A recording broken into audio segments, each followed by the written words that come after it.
Pour ajuster le gain audio des entrées qu'on retrouve sur les appareils Sonos, il suffit de se rendre dans l'application de Sonos, dans le coin inférieur droit sur l'engrenage qui nous amène dans le menu de paramètres. Et ensuite de ça, on va se rendre dans la section Système et on va sélectionner la pièce dans laquelle on veut ajuster le gain sur un des appareils. Donc dans ce cas-ci ici, ça va être sur le 5, qui est mon haut-parleur juste un peu à côté, que tu ne vois pas parce qu'il n'est pas dans le cadre. Et on va aller un peu plus bas et on va retrouver la section Source Level, donc le niveau de la source.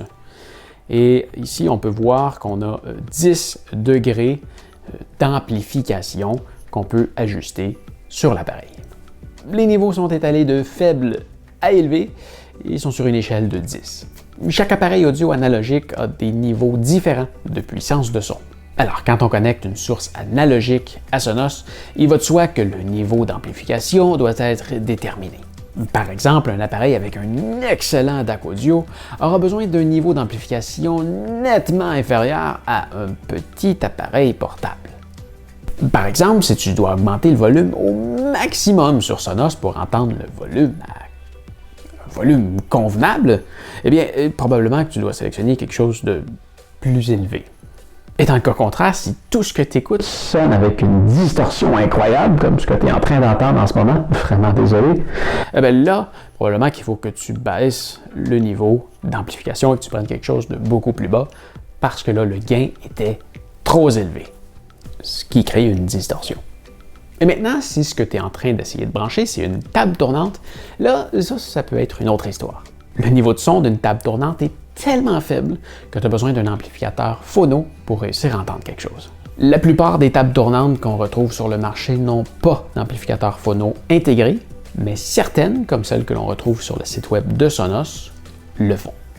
Sinon, tu peux aussi mettre un amplificateur phono à part que tu vas mettre entre ta table tournante et ton produit Sonos. Je t'ai laissé des liens dans la description si tu veux emmagasiner. Une fois que ton ajustement est fait, tu n'as plus qu'à sortir du menu et profiter de la musique.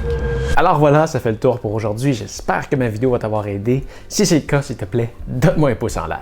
Si tu veux voir d'autres de mes tutoriels Sonos, visite le lien dans la description ou tu peux aussi cliquer juste ici. Si tu as des questions à propos de Sonos, n'hésite pas non plus à m'écrire, ça va peut-être me donner une idée pour une prochaine vidéo.